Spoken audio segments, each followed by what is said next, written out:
Bunaqa ayollarda homiladorlik bo'lishi qiyinlashadi. Ya'ni yo bepushtlik bo'lishi mumkin yoki umuman homilador bo'lishi qiyinlashishi bo'lishi mumkin. Hukmdorlar polikistoz sindromi.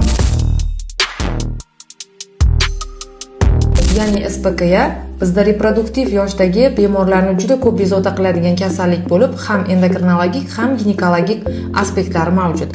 Birinchi o'rinda ayollarni bunaqa holatlarda hayz ko'rishini nomuntazamligi, ya'ni umuman yo'qolib ketishi yoki qiyinroq, ya'ni kindik pastidagi og'riqlar bilan bo'lishlardan iborat. Endokrinologik tarafdan bu kasallikni patogenezida tagida LG va FSG, ya'ni luteinlovchi va follikul stimullovchi gormonlarimizni nisbatini buzilishi yotadi. Ya'ni bu yerda LG miqdorini oshishi va buni hisobiga teki hujayralarni miqdorini ko'payishi va androgenlar, ya'ni murskoy gormonlarni oshishi yotadi va bundan tashqari buyrak usti bezidan ham murskoy gormonlarimiz ko'p ishlab chiqaradi.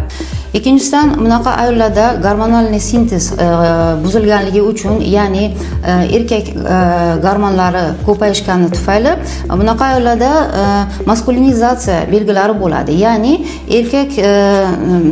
erkak tipida bo'layotgan soch tuklanishi, ya'ni bunaqa qizaloqlarda yoki ayollarda yuzida tuklari ko'proq bo'ladi yoki masalan boshidan soch to'kilishlar belgilari bo'ladi. Bundan tashqari esa bu yerda semizlik asosiy rolni o'ynaydi. Ya'ni bizda hair N, ya'ni sochli sindrom deyiladi. Girsutniy chislo, ya'ni ayollarni tuklanishlarini ko'payishi, insulin rezistentlik, ya'ni bu yerda insulin miqdorini oshishi va semizlik yuqori tip semizlik bilan boradi. Qizlarda menstruatsiya sikli buziladi. Vaqtida kelmaydi, kelsa ham og'riqlar bilan keladi yoki umuman kelmay ketadi. Yuqorigi tip semizlik o'sha bo'yin sohasida, yelka va qorin sohasida yog' yig'ish ko'proq uchraydi hamda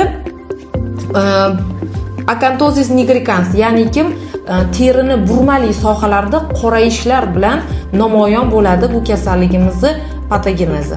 Agar mabodo qizaloqlaringizda yoki o'zingizda yosh ayollarda agar bunaqa shikoyatlaringiz bo'lsa, albatta ginekolog yoki endokrinolog qabuliga kelishingiz kerak.